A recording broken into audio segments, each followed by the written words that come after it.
What happens when your home gets demolished, like for a hyperspace bypass? And I don't mean a new highway or something. I'm talking about a bypass through like space and time itself. Yeah. Not exactly something most of us worry about on a daily basis. Exactly. But in the world of Douglas Adams's The Hitchhiker's Guide to the Galaxy, well, that's just another Thursday, right? Very much. So you've joined us for a deep dive into this comedic masterpiece. A classic. We'll be exploring excerpts from the Hanamag document version 1.0 Right. to, really understand why this book still resonates with readers. What is it? Like decades later. The Hitchhiker's Guide to the Galaxy is, well, it's more than just spaceships and aliens. It's like a satire on life, the universe, everything. And Adams doesn't waste any time. Like, he throws us right into this absurd world. We meet Arthur Dent, just an ordinary Englishman. Right. Totally average guy. And his day takes a turn, to say the least. He finds out his house is about to be demolished. And if that wasn't bad enough, it turns out, well, they're getting rid of the entire Earth, too. Yeah, just gone poof. Making way for this hyperspace bypass, as you mentioned. Can you imagine the paperwork? Oh, I can only imagine the bureaucratic nightmare. Adams even talks about bypasses in this hilarious quote. He says, devices which allow some people to drive from point A to point B very fast, whilst other people dash from point B to point A very fast. So what's the point, really? Right. It's like he's using this whole bypass thing to like highlight how random and well, nonsensical life can be. Exactly. He takes something ordinary, like a bypass, and boom, uses it to make us question the whole universe. And that's what makes this book so brilliant, this mix of wit and these big cosmic questions. But amidst the chaos of Earth being demolished, Arthur is, he's saved by his friend, Ford Prefect. Ford. Now, there's an interesting character. And it turns out Ford's not exactly who he appears to be. Not at all. Mm-hmm. Turns out he's an alien researcher, and get this, he's been stuck on Earth doing research for the Hitchhiker's Guide to the Galaxy. The guide itself. The very same. And we can't forget Ford's most important piece of advice to Arthur, and maybe to all of us, really don't panic. Simple, but so powerful. Right. It's like this little mantra for you're facing the unknown, don't freak out, just roll with it. Exactly. And what better way to navigate the craziness of the universe than with, a good towel? Always be prepared, right? Ford even says, let me see, a towel is about the most massively useful thing an interstellar hitchhiker can have. Practical advice for any situation, really. I mean, while Arthur's busy freaking out about the end of the world, Ford's calmly observing everyone, blending in, taking notes for his research. He's a researcher at heart, that Ford. Speaking of blending in, there's this hilarious part where Adams talks about Ford trying to understand humans, like their little quirks. Oh, I remember that part. Ford spent ages, like in pubs, just watching how people moved their lips even when they weren't talking. Classic Ford. Always observing. And he finally concludes, if they don't keep on exercising their lips, their brains start working. It makes you think, doesn't it? Yep, Like, what would an alien find strange about us? It's true. We're so used to our own ways, we forget how weird we might seem to someone, not from around here. Exactly. And that's what this book does so well. It makes you see things from a whole new perspective. Like, you're the outsider looking in. Okay, so we've got a destroyed planet, a very confused human, an alien researcher who loves his towel. And don't forget, the guidebook to the galaxy. Right, so it's time to talk about The Hitchhiker's Guide to the Galaxy itself. Not just the title, but the actual guide within the story. It's hilarious, insightful. And often unreliable. Oh, absolutely. It's like this lens we get to see the universe through, this vast, strange universe that Adams created. And it's full of information on, everything you could imagine. Oh. Alien races, planets. And let's not forget the Pan-Galactic Gargle Blaster. Oh, yes. We'll have to circle back to that one. Oh, we will, definitely. Yeah. But first, I wanted to ask about the babblefish. The babblefish. Yes. A stroke of genius from Adams. It's described as this amazing creature that can translate any language, but then it ends up causing a whole bunch of new problems. Right. Because communication, it's about more than just words, isn't it? That's a really good point. Even with perfect translation, you can still have misunderstandings, cultural differences. It makes you think about what it really means to understand someone, to really connect. See, this is what I love about this book. It's funny, it makes you think, it stays with you. Absolutely. It's timeless. So just as Arthur resigns himself to, drifting through space, he and Ford, They get rescued. Yes, And as yeah. you might expect, it's not your average rescue mission. Of course not. This is the Hitchhiker's Guide to the Galaxy we're talking about. This is where the infinite improbability drive comes in. Ah, yes, the infinite improbability drive, pure genius and pure atoms. So, for those who haven't had the pleasure, tell us a bit about this improbable engine. Okay, imagine an engine, right? But instead of fuel, it runs on improbability. It can calculate the odds of something incredibly unlikely happening. Like two humans being rescued in the vastness of space. Exactly. And then it makes that impossible event, well, possible. It's the engine that powers the Heart of Gold, the ship that scoops up Arthur and Ford. And not just any ship, right? Oh no, this is no ordinary spaceship. Yeah. The Heart of Gold is captained by, well, you probably heard of them, Zaphod Beeblebrox. Two-headed, three-armed, semi-galactic president. Hard to miss that description. And to make things even more interesting, he happens to be, well, let's just say he and Ford go way back. We'll dig into that more in a bit, I'm Yeah, sure. definitely. And of course, we can't forget Marvin. The robot with a permanent case of the Mondays. Hey, adds a whole other level of funny to the story. But before we get into the rest of this wacky crew, let's take a quick break. When we come back, we'll explore the Heart of Gold, its very unusual crew, and their quest to find the legendary planet of Magrathea. We're back and ready to really dive into the Heart of Gold and its crew. Now, where were we? Ah, yes, Magrathea, this legendary planet. So, what exactly is so special about Magrathea? Well, imagine a planet, right.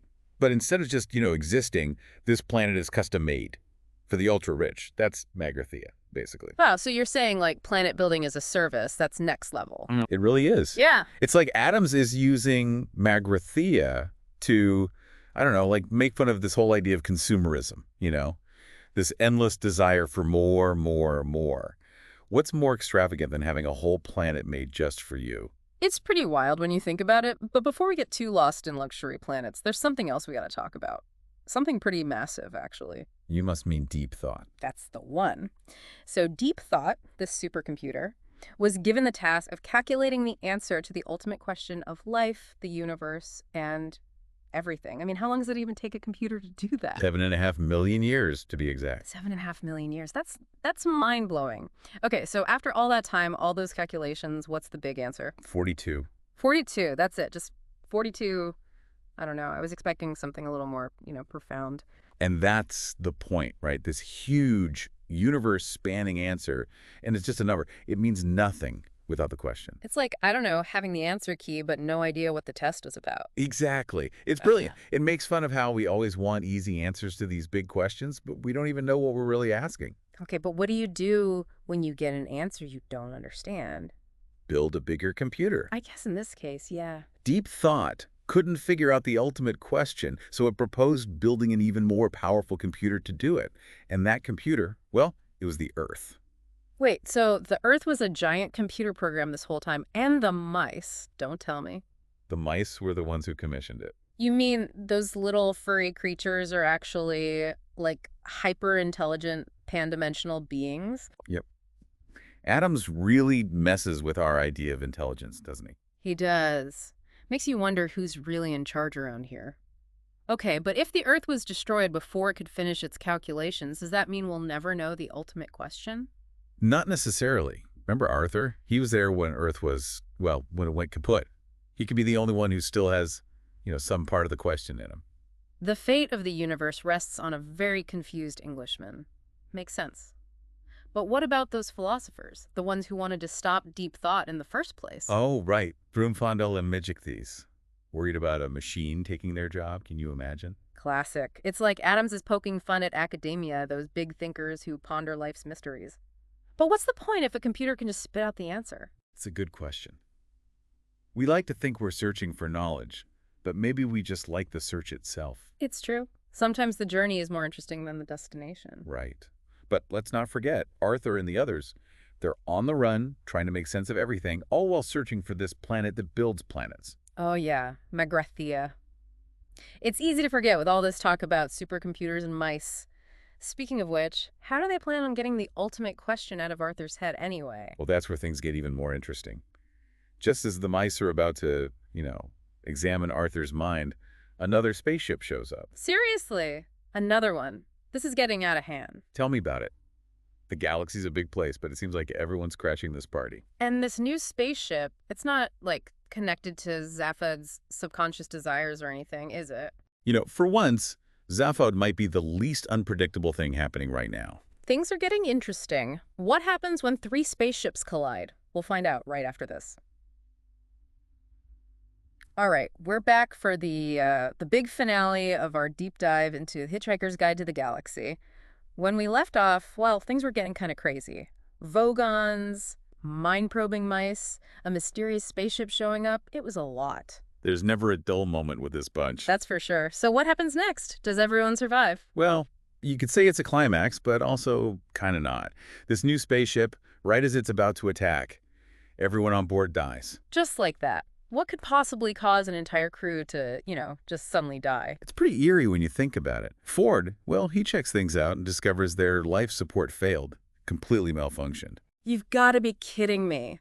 Talk about bad luck, although I guess in a way it was good luck since they were about to be attacked. It makes you wonder, doesn't it? Is anything really random, or is there some kind of plan even if we can't see it? Especially in a universe with an infinite improbability drive.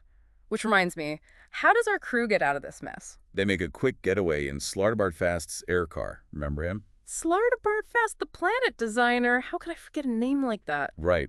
Well, here's where it gets really wild.